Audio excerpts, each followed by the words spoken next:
Morning, students. Hope you all are well. Welcome back to second session of module Nutrition, Biochemistry, and Exercise for Health. And today in this session, we are going to be studying about the metabolism of iron and calcium. If still you have any question or confusion, you can email me as it is below in this slide, and also can book to me by calendar as well. So now we are going to the recap that what we have done before in the previous week, what you have studied with me and also did by yourself. That was that what are the assessments in these modules are that you are going to be do in this module. So these assessments are divided into two parts, part 1 and part 2. Part 1 is related to the examination test of 30 minutes and its weightage is 25%.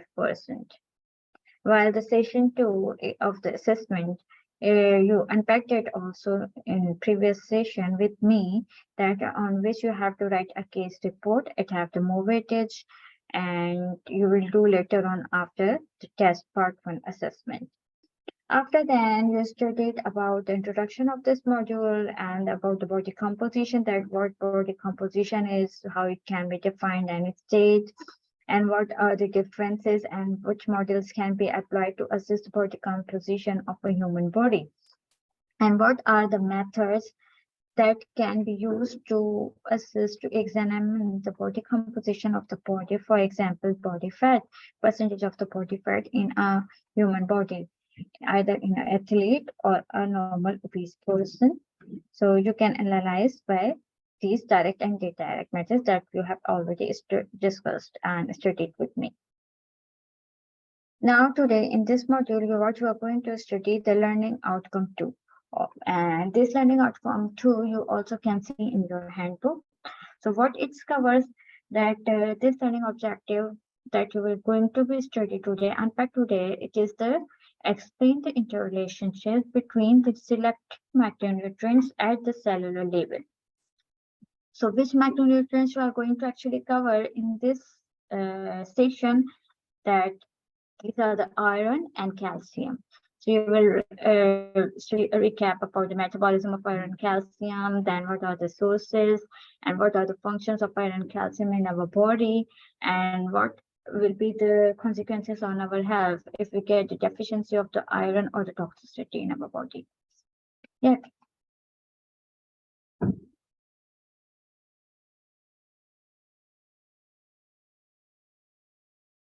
So what do you think? What do you mean by the iron? You remember that it is actually a metal. You have it studied in your schools in a periodic table, and what the periodic table is, a set, a group of the elements, the ores and elements, minerals that are available in the earth. So we put it in a periodic table, and in periodic table where iron comes at number position of 26 as a transitional metal, as a metal. So do we eat metal in a form of a proper iron form? No, in the form of the food, but it is the source. So what actually the difference is? We will study it. We eat iron in the form of ions, not like a whole metal or a solid or a crystal. So how, in which form we are taking from the small ions, such as in the form of nuts, egg, green leaf vegetables, dates. So these are the common sources we are taking to eat the iron, and which is the basic requirement of our body. So what actually the micronutrient is? So do you know the difference? What the mean is macronutrients and what is the macronutrient? Is there any difference or the same thing? Here the word nutrient, nutrients is similar in both. So it means nutrients means that the food we eat or we require to survive, to live life. This is the nutrient, but the difference is coming for the micro and the macro. Macro means the amount of the food that we require to survive, to live our life in the huge amount, in large amount, such as the carbohydrates, fats, and proteins in our body. While the micronutrients is different, because micro means the amount of the food that we require in small amount, not in a huge amount like the carbohydrates and proteins. So these are also the requirement, basic necessity basic need of our life to survive for our body function, but they are not required in very large amount to live, to survive for our body. And the basic, another difference is that macronutrients give us the energy to daily function our life in the form of the calories, ATP, while the macronutrients are providing our body support to function to of our body. So they are actually giving the help and the supporting function to our body. For example, iron and calcium for the bone health and for the maintenance of the body functions, our immunity, while the carbohydrates and proteins point to give the calories as well. So that's why they need more amount than these micronutrients. Then we come to the transitional matter. It is called as a transitional matter, as I showed to you in the periodic table. And why we say it as a transitional matter, this is the recap, and I hope you recall it. Why we call it as a transition metal? Because it has the capability that it can readily oxidize when exposed to the oxygen. You observe that iron easily gets the rust. Why? Because it usually, as it is exposed to the oxygen, it readily absorbed it. So that's why from the rust. And it can easily also can be reduced. So it can be available in both form, oxidized and reduced form. That's why it is called as the transition metal. And what are the main functions of iron in our body? That it provides the oxygen by binding the hemoglobin and regulates the energy production of our body. So what do you understand by this? In our body, we need oxygen. Why? Because in our blood, we have RBCs called as the red blood cells. They have a special protein called as hemoglobin, which have the property to bind the oxygen. And this hemoglobin is mainly composed of the iron. It carries the iron. And here now, the nature is using iron because iron has the capability to readily react with oxygen. It takes oxygen with it, carry oxygen with it. So by this mean, iron is helping us in the form of the hemoglobin to carry the oxygen throughout our body. And this oxygen is why it is required, because oxygen helps in different chemical processes in our body where we need to produce our energy, to produce our different body parts like the proteins, to build muscles, because every time in our body wear and tears occur. So we daily required these micronutrients as well, along with macronutrients. And here now I'm giving by the picture the examples of the functions of iron. For example, it supports our health, growth, and development, like in children. So we need iron because of this, for the wear and tear happening in our body, to carry the oxygen in our blood so that it can be transported to perform the different body functions. And for example, we see, if we notice the hair, nails, that are also composed of the iron. They contain iron in our body. So that's why we require. Then different our body parts, for example, includes development of the some organs of the body, like the liver, brain, eyes, and other different functions of the body. Then myoglobin, it is also formed of the protein that is need iron to function and to be developed. Then it also helps to maintain our energy level of the body, that is called as the oxidative phosphorylation. That just means the production of energy, ATP, calories in our body, so that we can function in our body. Without the ATP energy, we cannot function. So that's why energy is needed. And how this can be transformed in the presence of the oxygen. And in detail in the oxidative reaction, you will study in further sessions with me. What another role of iron in our body is that it keeps the level of oxygen in our muscles as well, so that our muscles can contract, can relax, can function to pick any object. So this, or to walk. So this is another role of iron. What are the sources of iron in our body? We are taking iron in different forms from our diet, such as by eating meat, liver, poultry eggs, seafood, by eating some fruits, vegetables, nuts, beans, some enriched products like cereals, bread, whole whole grain fiber bread, whole grain bread, and some green vegetables. And further now, in next slide, I'm showing you these examples by means of the pictures. That's is through the animal origin, that example meat that we take off from the beef, lamb, poultry, or from the liver, which is the high-rich source of the iron. In the deficiency, it is very helpful if we take it, and because it has much more absorption. Other forms of the animal sources are salmon, that is from the seafood, and the tuna, prawns, and from the plant origin, there are example of nuts, legumes such as beans, in which these examples are the butter beans, chickpeas, kidney peas, and among the nuts like the cashews, and other examples are eggs from the poultry, chicken, dates that are also the good high source of the food iron, heme, and green leafy vegetables like spinach and broccoli. Here, this slide is describing what the daily intake in our body have, that a normal human body should consume 8 milligram of iron every day, which is the basic requirement to survive, to normal function of our body. However, in females, there is more requirement, that is 18 milligram per day.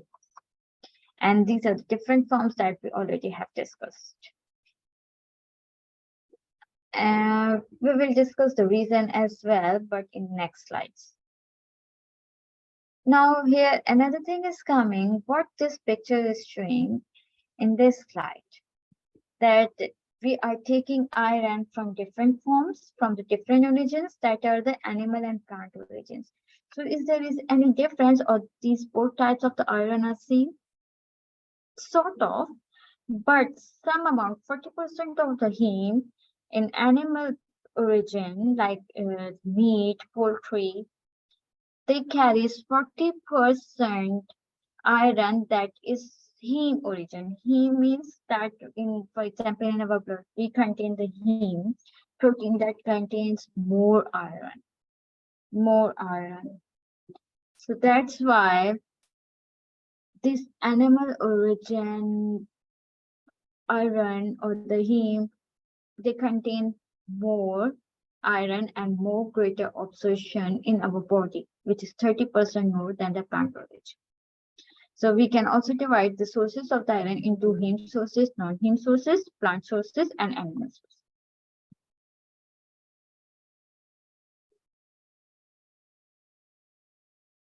Here now, this table is showing the daily requirement of iron according to the age. You should have to know in this module. And it will also help you if it comes in your assessment as well. So the daily requirements of iron in infants from 0 to 3 months to 12 months of age, that requirements are 1.7 to 7.8 milligrams per day. And while in children from 1 year to 10 years, the requirements is increasing 6.9 to 8.7 milligrams per day. So can you please tell me what is actually the reason why the requirements are increasing according with age among children, infants, and toddlers, children as well? The reason is the development, because with the age in children, they are developing towards to getting adult. For their growth, for their body, for their height, for their body functions, and they have much higher metabolism. That's why they require more iron than the adolescents or others. But when we go, still in adolescents need, okay, right, boys need 11.3, then adults 8.7 milligram per day. Then it is stuck. After then, they will need not more than this. But see now another thing, if females require more in adults, that is 14.8 milligram per day. Now the reason is why we are not stuck until 8.7, now become more mature adults. In females, the reason is that they monthly bleed, so there is loss of hemoglobin iron as well. So that's why they need more iron than males.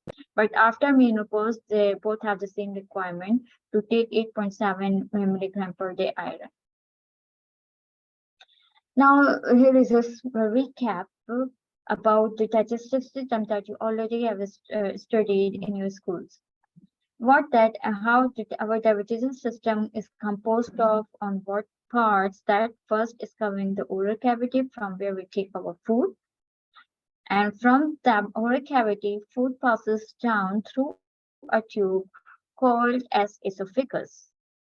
After the esophagus, the food goes into the stomach that carries the acid and digests food here inside. After the stomach, this part of our digestive system divided into two. First, small intestine, then other surrounding is the large intestine. Small intestine is further, it divides into three, called as the duodenum, then middle part duodenum, after then ileum, and ileum then connects to the large intestine. Large intestine, we carry the undigested food that remained after the digestion and then will defecate it out while defecation in the form of feces. If we observe where in the part of our digestive system food absorbs, it absorbs is actually in a small intestine, because see, it has a large surface area. This is the reason. Here most of the absorption of our food takes place. And when we see in microscope, why the reason, another reason we find out that it has some finger-like projections inside in their lumen called as the villi or microvilli. In this, the lining of the cells are very specialized and have some specialized proteins that carry the specific nutrients inside and carry into the blood. From the blood, then they transport it to the specific part of the body where the specific nutrient is required. But here we are studying about the iron, so just we will discuss it about only iron, not the other nutrients. So iron is absorbed through a protein called, that is the, I would say, general term, that is the vitamin B12. In the presence of the vitamin B12, B12 is needed. So it is where it is, in which part of the intestine it is absorbed, obviously in a small intestine, but which part of the small intestine, that is called as the duodenum, and the proximal part, which means the initial upper part of the duodenum. And from here it passes the mucosa, then into the bloodstream, and how it is transported. All nutrients in our body are not transported directly in the blood, but they want someone to carry them so that they can go to the specified location. And I'm giving you the example. For example, when you are new here, coming to the campus, you don't know where you have to go. So someone will help you from the staff or the faculty to go to this room or the reception, go upstairs and sit in that room. So there is someone to guide you, to pick you. Like the same, the iron, when it comes inside the body, transfer will receive it, bind with it, and carries to the specific part of the body where it is required, it is needed. And the specific main body part is the bone marrow, where it requires iron to produce hemoglobin for RBCs, for our blood to carry oxygen for the breathing and for our body functions. Now the metabolism of iron. Iron is required of our body, but what happened when we take extra amount of the iron? What happened then if the extra amount of the iron is absorbed and the body not needed more, then it stores iron in the form of ferritin, a protein in our body. But it also wastes the remaining amount of iron which it is not absorbing, because our body absorbs iron how much it is required, but it is not exactly the perfect procedure, perfect functioning, but it does a little bit. So the extra amount is stored in the form of the ferritin as a hemosiderin in the liver, spleen, and bone marrow. But that amount of the extra undigested, unabsorbed iron, it is then secreted through the large intestine in the form of feces. And in which cases we require much more iron than the normal our body diets, normal routine. And the example is the pregnancy. Now, this is the important you must know about this, that how much the body our body can store iron. It is 3 to 5 grams only.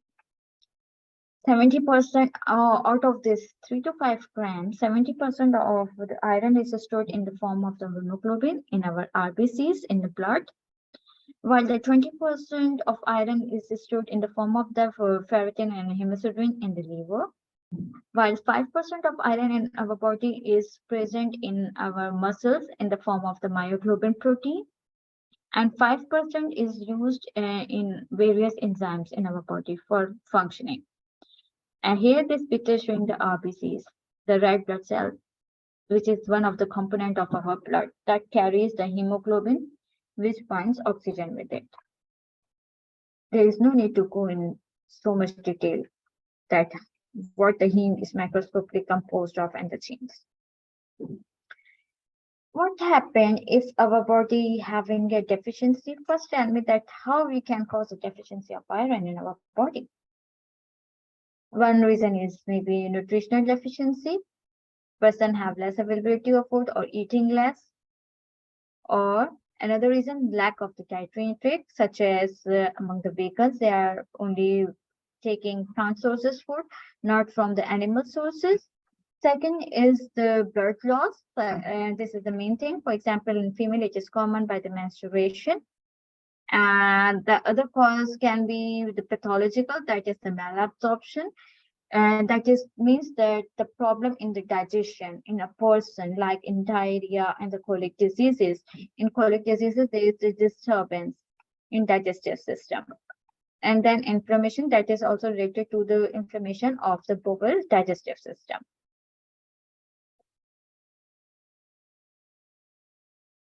Is it possible to suffer from excess iron storage? Yes, iron also has toxicity because I told you that its mechanism is not perfect. It can also absorb somewhat extra iron, but especially in some of genetic cases. In genes, there is some specific hereditary familial diseases coming from among the families, and it is called as the hereditary hemochromatosis. So hereditary hemochromatosis, in which what happened, body have not proper well-programmed functioning, so it absorbs too much iron in the body, while that is stopping to absorb the extra amount of iron and excreting the feces, it absorbs all iron inside.